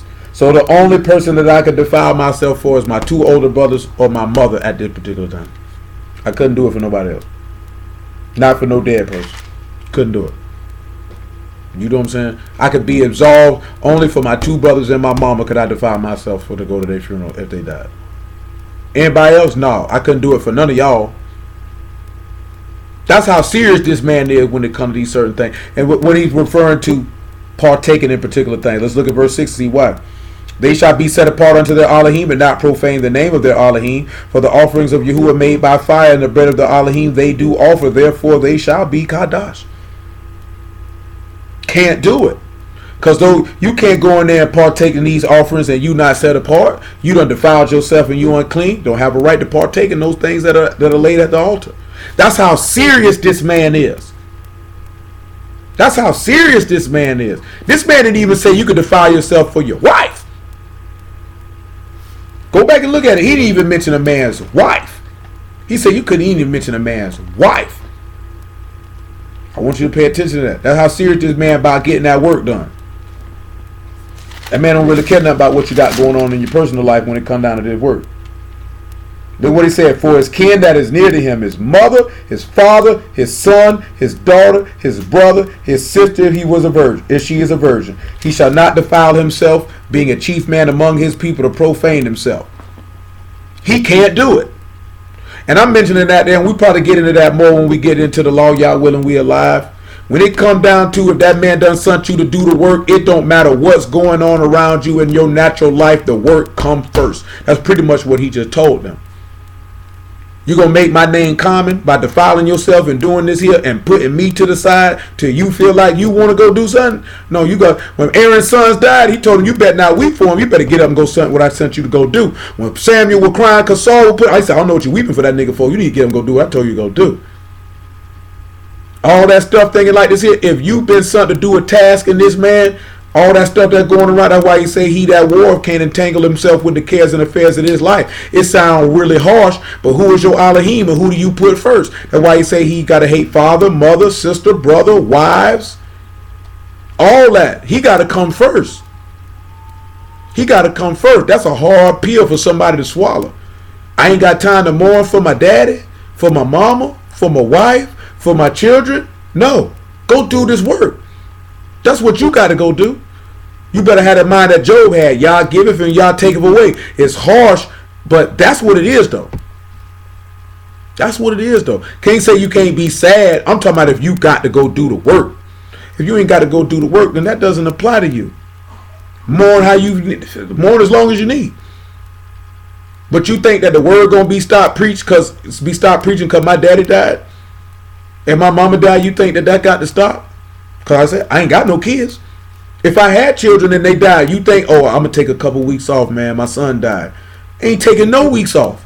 And some people think, oh, something wrong with him, man. He just don't care. He's not dealing with it. You don't know. It's not that I don't care. You don't know how I'm dealing with it, but I got work to do. I'll deal with it once the work's done. Once the work complete, then I'm a regular dude, and I'll deal with it how I got to deal with it. That doesn't change the fact that this word got to be preached. That doesn't matter. A depression, a sadness, a loss, it doesn't matter. You know what I was doing? When my daddy died, I was preaching. I knew my daddy was finna die. I had to preach, though. They had already gave me the call, man. Pop in the hospital, man. He may got a couple days. Pop had a few hours. He could have lasted longer. He chose not to. Because I was going to go see him after our service was over. I couldn't take the chance of going beforehand in case he died. You know what I'm talking about? Then I'm unclean. I can't even do nothing. I can't risk that. Some people be like, that's very insensitive and uncaring. Not at all. And it wasn't because old Pop wasn't around for X. It's because Yahuwah is my father, and what my father says to do comes before that. But best believe afterwards, if he'd still have been alive, I'd have got there. And I'd have been sitting right there with him until he expired. There's no problem. That wasn't Yahuwah's will, though. Got put in the word. The word got to be preached. The average person would have went to the hospital and sat with their daddy and forsook the word. The average person would have done that. They'd be like, you can preach, brother. I'm gonna go sit up here with my daddy. What good can I do for him and he finna die? What good can I do for him? Because his soul can't be delivered at that particular point. Ain't nothing I can say. So what good is that? It's better for me to tend to those who are alive in Elohim than tend to somebody who finna check out. Can't do nothing for him.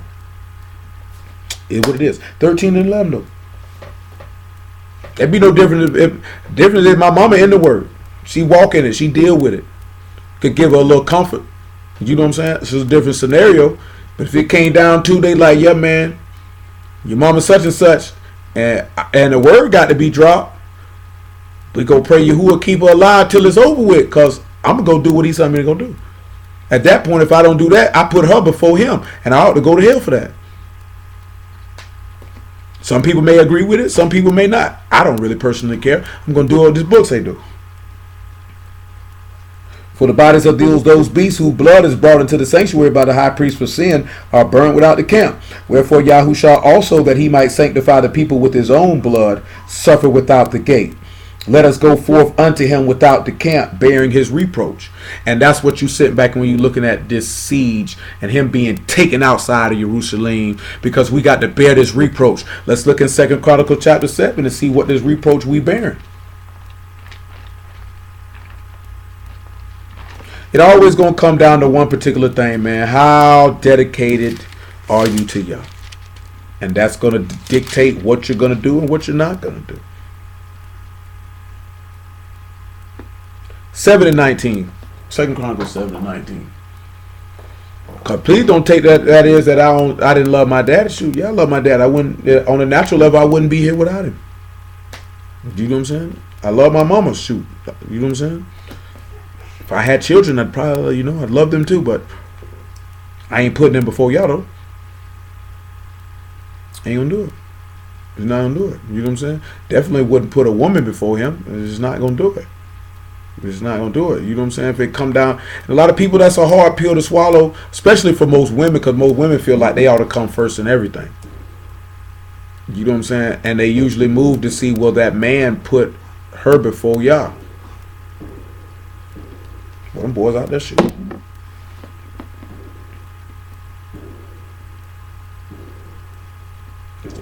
Those are definitely not firecrackers. But if you turn away and forsake my statutes and my commandments, which I have set before you, and shall go and serve other gods and worship them, then when I pluck them up by the roots out of my land, which I have given them, and this house which I have sanctified for my name, will I cast out of my sight, just like we see Mashiach getting cast out of sight, taken outside the camp, and will make it to be a proverb and a byword among all nations. This house which is high shall be an astonishment to every one that passed by it, so that he shall say, Why have Yahuwah done thus unto this land and unto this house? And it shall be answered, because they forsook Yahuwah Elohim of their fathers, which brought them forth out of the land of Mizraim, and laid hold on other gods, and worshipped them, and served them. Therefore he hath brought all this evil upon them. So this is the reproach that you got to take, this dishonor. This is what he had to take, that he had to be taken down because we forsook other gods and served them. And that we supposed to go out there and take that same shame on that he took on, by going outside the camp with him and suffering with him. So you gotta, this is what you saying when you eat his flesh and drink his blood. Come on back to Ezekiel chapter 4. Just know what you saying you involving yourself in. And be willing to do what you gotta do. That's why I mentioned the certain things, like I be saying like this. It's like everybody is not supposed to teach the word. And it's not because of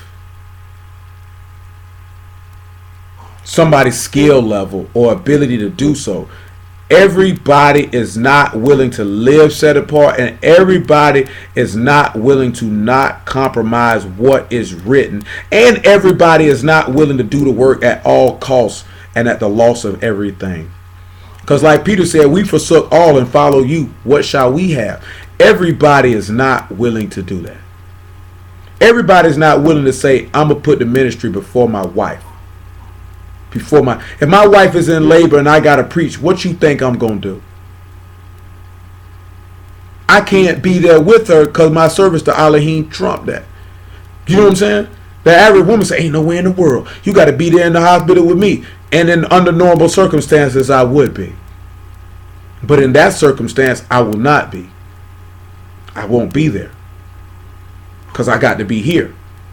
And some men get forced to make that choice, to make that decision. What decision will you make? What decision will you make? Because we forget that Peter and the rest of them, they had wives and they had kids just like y'all do. And they out here putting in work. What you think come first? That come into having a woman who really understand that. Yeah, that come first. And every woman don't want that. Every man don't want that. As forth as doing that. Everybody doesn't want to do that. You heard this man just sat back and say, you better not profane my name for no dead people, nigga. When you sit here and you minister the set apart things in my house, you better not defile my name and defame my name or profane my name for none of these people. You better make sure you get in here in this altar and you do what I told you to do. Everybody ain't willing to do that. This is the law. This is what he's telling the priest. Oh, you better make sure you in that temple, man, making them offerings and sacrifice. That's what you better do. This man didn't even tell them that a man can defile himself for his wife. Your kids, your parents, cool. Your siblings, cool. Not even your wife. Your wife didn't even work her way in there. Now, how serious is that? That's not my personal opinion and feeling. You read it, you saw it. Your wife ain't even in there. That man said you got to make sure you go handle that. Because truth be told, technically your wife is not your kin. She's not your next of kin. She's your wife. But she's not your kin. And you can't defile yourself for her. It is what it is, man. Verse 3 of Ezekiel chapter 4. Everybody ain't gonna like it. That's the reality, though. Listen what he tell you. Moreover, take thou unto thee an iron pan, and set it for a wall of iron between thee and the city, and set thy face against it, and it shall be besieged, and thou shalt lay siege against it, this shall be a sign to the house of Yasharal. He telling them to take them a good old iron pan. You know, good old iron pan, good old strength.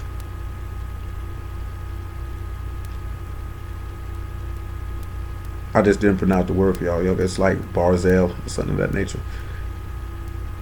Then we also got this griddle for baking. This fourth is your iron pan. So something has to be baked. And he said to set your face against it because it'll be besieged. And this will be a sign. Listen to verse 4 though. Lie thou also upon thy left side, and lay the iniquity of the house of Yasharal upon it. According to the number of days that thou shalt lie upon it, thou shalt bear their iniquity. For I have laid upon thee the years of their iniquity, according to the number of the days, 390 days. So shalt thou bear the iniquity of the house of Yasharal. And when thou hast accomplished them, lie again on thy right side, and thou shalt bear the iniquity of the house of Yehuda 40 days. I have appointed thee each a day for a year. Therefore thou shalt set thy face towards the siege of Yerushalyim, and thy arm shall be uncovered, and thou shalt prophesy against it. And behold, I will lay bands upon thee, and thou shalt not turn thee from one side to another till the end of the days of the siege. Just bear witness, I'm trying to speed it up and get it read and then go back. Now remember those bands in this particular verse is a both, and that's a string or a cord or a rope. Interwoven foliage.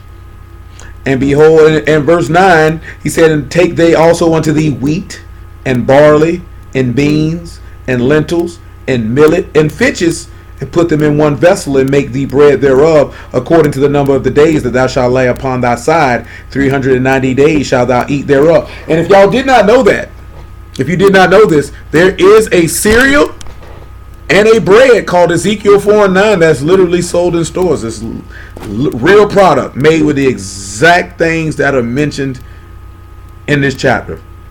No lie, no exaggeration. I done had the bread and the cereal before. The cereal is not bad. I can say the cereal is not bad. That's not bad at all. Verse 10. And thy meat which thou shalt eat shall be by weight, 20 shekels a day. From time to time shalt thou eat it. Thou shalt drink also water by measure, the sixth part of a hin. From time to time shalt thou drink. Thou shalt eat it as barley cakes, and thou shalt bake it with dung that come out of a man in their sight. And Yahuwah said, even thus shall the children of Yasharal eat their defiled bread among the Gentiles, whither I will drive them. A lot of brothers say, see, when you eat in this food in America, see, it's defiled bread. See, but this is not what he was referring to. Because what did you do in Yerushalayim? You not only offered, let's go back to Leviticus chapter 2. You not only offered meat, you offered bread too. You offered bread too.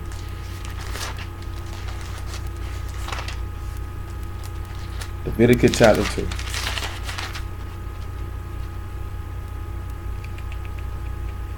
Leviticus 2 and 3. And the remnant of the meat offering shall be Aaron's and his sons. It is a thing most kadesh of the offerings of Yahuwah made by fire. And if thou bring an oblation of a meat offering baken in the oven, it shall be unleavened cakes of fine flour mingled with oil, or unleavened wafers anointed with oil.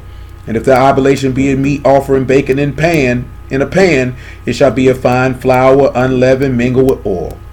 And thou shalt part it in pieces and pour oil thereon. It is a meat offering. And if the oblation be a meat offering baken in the frying pan, it shall be made of fine flour with oil. And notice how we went up earlier. And what verse is that?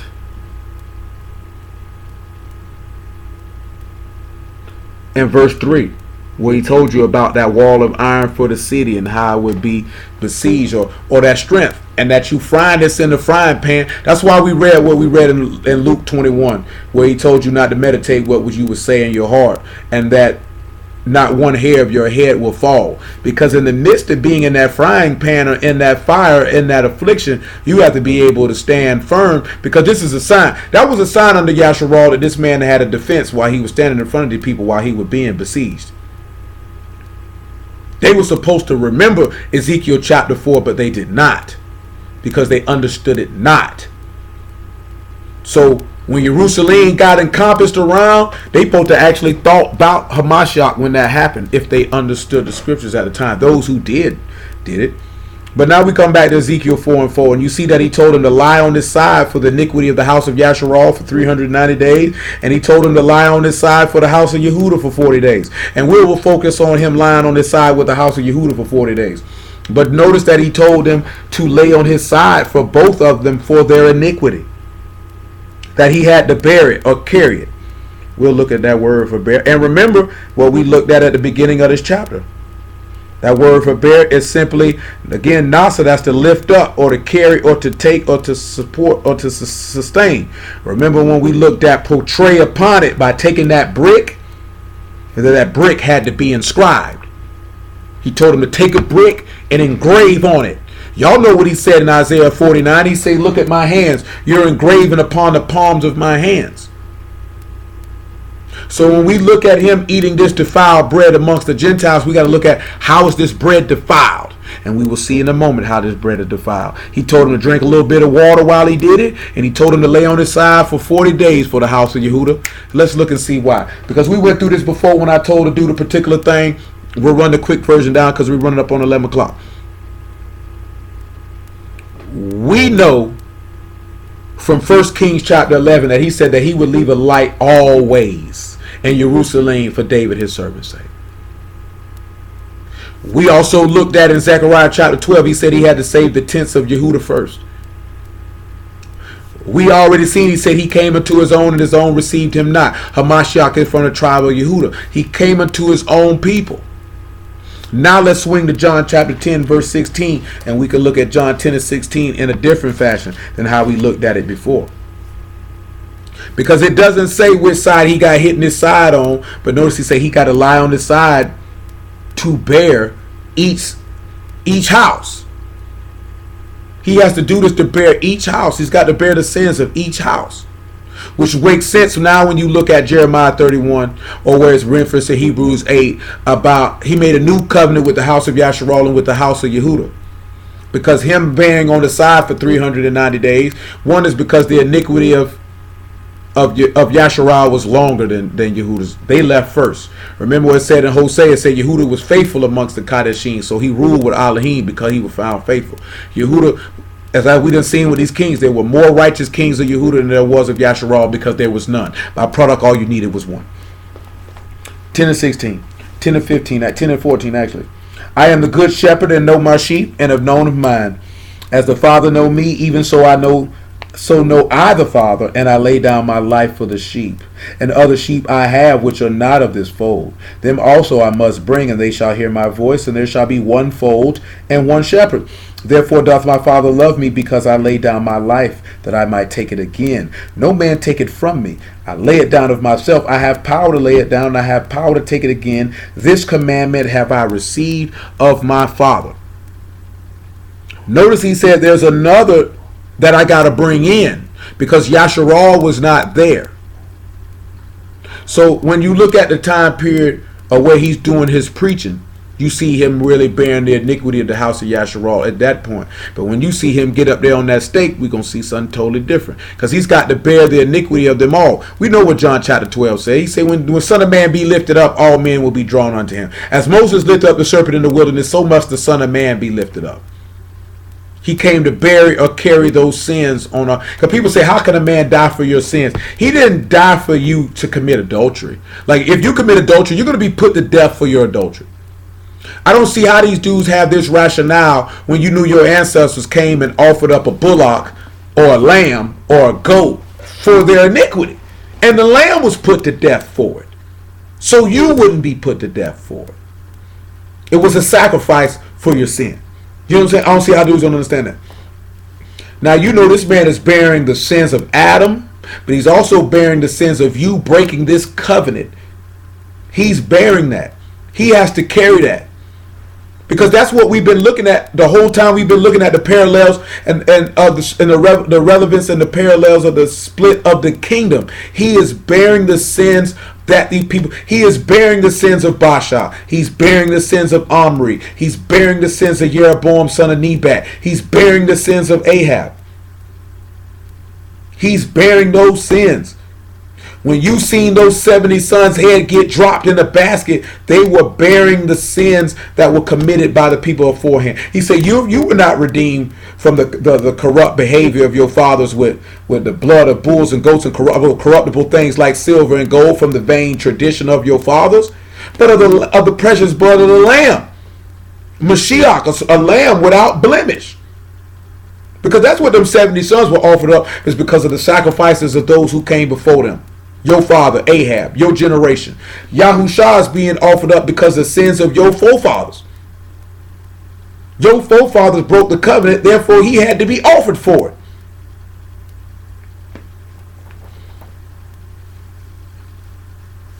And we don't seem to understand that. And now we're supposed to walk in that pathway of him, is saying that when we eat his flesh and drink his blood, that we're going to live by him, meaning we're going to offer ourselves up to be a partaker in his sacrifice. And this is what are coming in of why the word is made flesh and where flesh is brought into play. Nevertheless, that will be at in Ezekiel 4. But look at the key thing, right? And he told him, he'll drink it. But then he told him here in verse, I skipped it like an idiot. In verse 7, that thy arm shall be uncovered in Yerushalyim. And that word for arm in this particular verse is arah, and it's a shoulder of an animal sacrifice, or arm, or as a symbol of strength. Now, as you sit there and you ponder upon that, because I'm trying to think of this verse in Isaiah that I want from this. I'm trying to remember. I just had it the other day. Oh, there it is. There it is. There it is. There it is. Go to Isaiah 52 and 10. And then that word for uncovered, because this time you don't get yard for arm here. You got the word kasaf, and that's to strip off or to lay bare or to make bare. Let's go to Isaiah 52 and 10. He said his arm shall be uncovered, and he'll prophesy against it. 52 and 10. Make it 8. Matter of fact, make it 7. Make it 6. Therefore my people shall know my name. Therefore they shall know in that day that I am he that doth speak. Behold, it is I. Remember, he said, I came in my Father's name, and you received me not. How beautiful upon the mountains are the feet of them that bring good tidings, that publish shalom, that bring good tidings of good, that publish salvation, that say unto Zion, thy Elohim reign. Thy watchmen shall lift up the voice, with the voice together shall they sing, for they shall see eye to eye, when Yahuwah shall bring again Zion. Break forth into joy, sing together, ye waste places of Yerushalayim, for Yahuwah hath comforted his people, he have redeemed Yerushalayim. Yahuwah have made bare his Kadesh arm in the eyes of all nations, and all the ends of the Arats shall see the salvation of our Elohim. I'll just go ahead and hit this here, right? Depart ye, go out from thence, touch not the unclean thing, go ye out the midst of her, be ye clean that bear the vessels of Yahuwah. For you shall not go without haste, nor go by flight, for Yahuwah will go before you. The Elohim of Yasharah will be your reward. You need to know that the Elohim of Yasharah was your reward when you came up out of Mishraim. You need to understand that you need to come out from among them and touch not the unclean thing, and this man will receive you if you say you bear the vessels of Elohim. If your natural body is his vessel, then you don't need to be touching nothing unclean, whether it be people, places, or things. But the thing that you got to focus on is this here. He said, those that bring glad tidings are good things. What is the good thing? What has he published? Let's look in Titus chapter 2 and let's look at what he published. Because sin has been destroyed. Death has been destroyed. This is what he's coming to proclaim to you, your redemption. He said he has redeemed Yerushalyim. Remember what it says in Luke 21? He said, what communications are these that ye are sad? They said, we trusted that it had been him that would redeem Yasharal. But remember, he wouldn't suffer his Kadesh one to see corruption. Therefore, he redeemed Yerushalyim. Because remember, he's saying that he made bare his Kadesh arm in the sight of all nations. He put a Mashiach up on that tree and made him bear him in front of all nations. They all could see. Then he turned around and did it again on Pentecost and made him bear in front of all nations when Peter then preached him. His set apart arm is made bare for all to see. He's uncovered it, and now they're prophesying against him. This is why those people came up to Peter them in Acts 5 and say, man, you trying to bring this man blood on us with your doctrine. You can't be teaching this man in here. We can't have that. You know what I'm saying? And like I said, we had a conversation with a brother about that because he was trying to get some clarity, get a little bit of understanding on that. And like I told y'all Wednesday, yeah, we preach Mashiach. You supposed to, but you're supposed to get an understanding from it. We're not just throwing random precepts out here for you to be like, oh no, that's filler information. That's just for show. We're not here to do that for show. You're supposed to understand the power of your Elohim. You're supposed to understand when he made bare that set apart arm to prophesy against it, he was prophesying against the people not just for killing them, but because they were wicked in their evil ways, that they might repent. That they might repent from their ways by making them bare. That's why that Roman centurion stood there and said, truly this is the son of Elohim, because he uncovered him and made him bare. He stripped him naked in front of everybody and they seen that he was the son of Elohim. There was no more confusion. There was no more doubt at this particular point. And he redeemed him. He brought him back from death. Now we know if we in Mashiach and Mashiach in us, then we are his and we will live. Because whoever have not the Ruach of Mashiach, he is none of his. If that man's breath is not in you, then you don't belong to him. Therefore you have not been redeemed. So you have to look at that. And this is what they all missed when they sieged him. And if they would have been paying attention to the script and paying attention to his death and resurrection, when they seen Yerushalayim got sieged in 70 AD, they would have known he is the one indeed. That was the one. That's the dude. The very thing that Ezekiel prophesied happened to Yerushalayim happened to him because he said it was for a sign. He said the Greeks seek after wisdom and the Yahudim seek after a sign. And they did not realize that he told them that all these things that happened in Ezekiel chapter 4 were for a sign. And they missed the sign when a Mashiach walked. They missed it. They didn't catch it. So now we catching it here later that, okay, this is the siege. But then he's also telling us in the midst of that siege, just like he was betrayed by brethren. And maybe even kinfolk. And maybe even one who said he was a friend. But not one of his hairs fell to the ground. And his patience, he possessed his soul. And Yahuwah delivered him for it. And that's to give you the strength that when you in the frying pan, and then the army come around you to besiege you, and the army encamp against you, that you possess your soul with patience, knowing that not one hair from your head will fall, because Mashiach already endured that for you. All you got to do is stand on him, and you won't suffer. That's what you're supposed to take from that. Remember what Peter told you in 1 Peter chapter 2, probably about verse 21. He said Mashiach has gave us an example that we should follow his steps. You ought to follow him. And when you follow him, you'll save your soul. Yeah, we read in Hebrews 13, he said, yeah, man, pay attention to those that bear rule over you and follow them they can take knowledge of their faith and follow them, because all they're doing is following the Mashiach, who's following the Father. Because you're not really following it. You have to be able to make the clear delineation from following the works or the example of the individual and being wrapped up in this person as a man.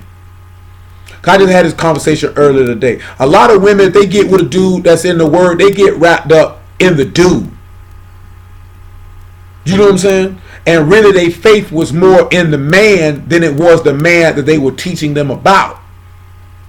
Now I know that I've made in the past to make sure that they understood that you need to have that separation. Some men love it and don't make that separation. They want that woman to have that faith and dependency on them in that aspect. I don't particularly care for that because that's not what I'm here for. You know what I'm saying? At the same token, if a person does it, even if it's a man and they get wrapped up in putting their dependency on you, if you set it to where they understood that their faith and hope should be in Elohim, and they put their faith and hope in you, ain't nothing you could do about that. Because that's what that person chose to do. You can't do anything about that. You can't. You know what I'm saying? And that's with any of y'all. You don't necessarily have to preach the word for that. Some people look up to other people.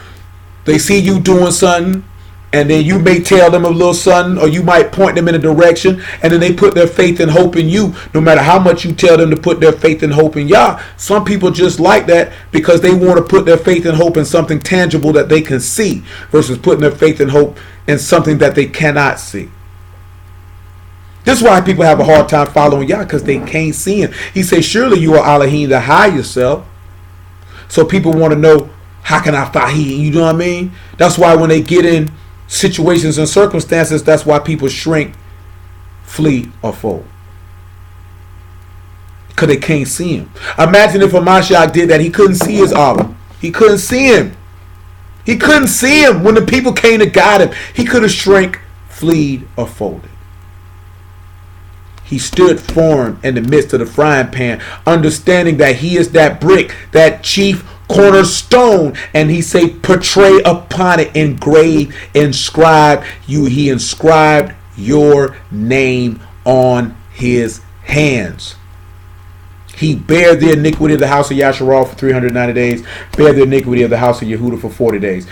For time's sake, y'all know what Leviticus chapter 12 say, because Lee can tell you she just had a baby boy. You got 40 days unclean. 40 days. We know that a Mashiach, according to Acts chapter 1, and y'all can check this up for yourself. That's why I'm telling you where it's at. It said he was with his apostles 40 days and 40 nights before he departed. And that was his 40 days of bearing the iniquity of the house of Yehuda. Because after he departed, remember we read it Wednesday, he told his apostles in Luke chapter 24 about verse 47 or 48 to remain in Yerushalyim until they be endued with power from on high.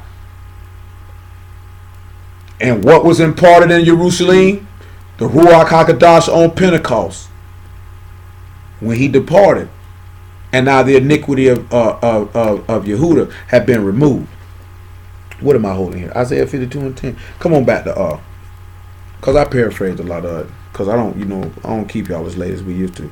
Times past, boy, we used to go all night. We don't kind of do that as much anymore. 4 and 13, right? And it's just not because I get charged for these phone calls either. He said, and Yahuwah said, even thus shall the children of Yasharal eat their defiled bread among the Gentiles, whither I will drive them. Then said, Yahuwah Elohim, behold, my soul hath not been polluted from my youth up, even till now have I not eaten of that which died of itself, or is torn in pieces, neither came there abominable flesh into my mouth. Then he said unto me, Lo, I have given thee cow's dung for man's dung, and thou shalt prepare the bread therewith. Moreover, he said unto me, Son of man, behold, I will break the staff of bread in Jerusalem, and they shall eat bread by weight and with care. And they shall drink water by measure and with astonishment, that they may want bread and water, and be astonished one another, and consume away for their iniquity.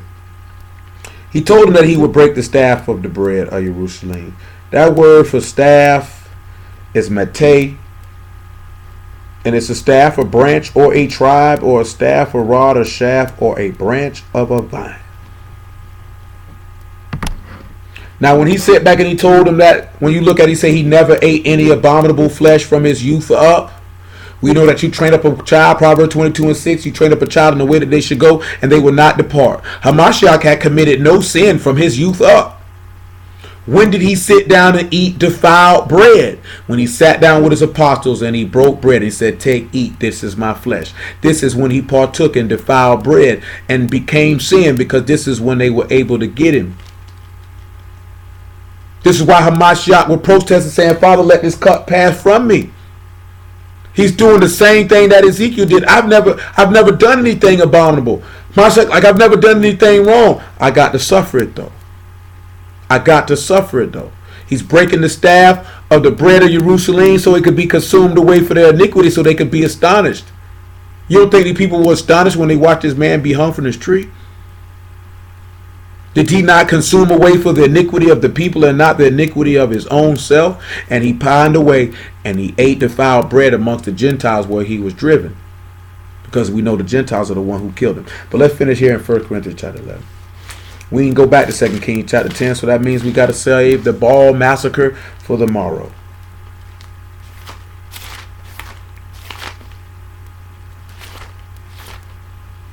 I'm sorry, it's 1 Corinthians chapter 11. I don't know why I said 2 Corinthians, because you're probably an idiot.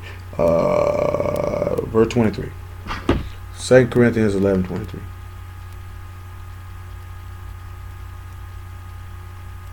Second Corinthians 11:23. For I have received of the master that which I also delivered unto you, that the master Yahushua the same night in which he was betrayed took bread. And when he had given thanks, he brake it and said, Take, eat, this is my body, which is broken for you. This do in remembrance of me. After the same manner also he took the cup, and when he had supped, saying, This is the cup of the New Testament in my blood. This do ye as oft as you drink it in remembrance of me. For as often as you eat this bread and drink this cup, ye do show the master's death till he come. Wherefore whosoever shall eat this bread and drink this cup of the master unworthily shall be guilty of the body and blood of the master. But let a man examine himself, so let him eat of that bread and drink of that cup. For he that eat or drink unworthily, eat and drink damnation to himself, not discerning the master's body. When we sit back and we look at what occurred in Yerushalyim in Ezekiel chapter 4, you see that they had been besieged and destroyed. And that defiled bread and that water was emblematic of his death. And that how they had to pine away for that destruction because they could not discern. Remember in Luke, he wept over the city of Yerushalayim because he said, if you would have known the time that your time of visitation had come. They could not discern. They could not discern the signs of the times. They had no idea what was about to happen unto them. And now we look at it as this is why he ordained meat and set meat up to partake in, because the word was made flesh. And when you partake in it, you partake of his body. Therefore, you live by him. Because some people sit back and say, I eat to live, not live to eat. Which you should. You should eat to live, and you should not live to eat. Meaning you shouldn't just live for the specific purpose of just stuffing your face. And just putting whatever it is that you can put down your gullet, and that's what it is. I know everybody likes to eat, and there's some things that are enjoyable to eat, but that you should eat for the purpose of sustaining life. You eat Hamashiach's flesh for the purpose of sustaining life, eternal life. You eat natural meat because you need it to sustain a natural life. Do you naturally got to eat meat to live? No, you don't. No, you don't. You don't have to do that. But you do have to eat this flesh to live. You do have to eat that meat to live. You have to do that. You have to do that. Most High will come back and deal with him bearing the iniquity of the house of Yasharal. But you see him bearing the iniquity of the house of Yehuda. You could look at him laying on his right side. And when you look at him laying on his right side, we know that out of Yehuda come the chief ruler, according to 1 Chronicle chapter 5, verse 3, my apologies. And that Hamashiach sits at the right hand of the Father because he bared that iniquity. He carried that stake. He carried that crown, because remember, the government shall be upon his shoulder. And he carried that upon his shoulder. And he bared that iniquity so that we could turn around and reign with him. But hallelujah for Yahushua. We stop right there, though. Y'all understood that? Anybody got any questions?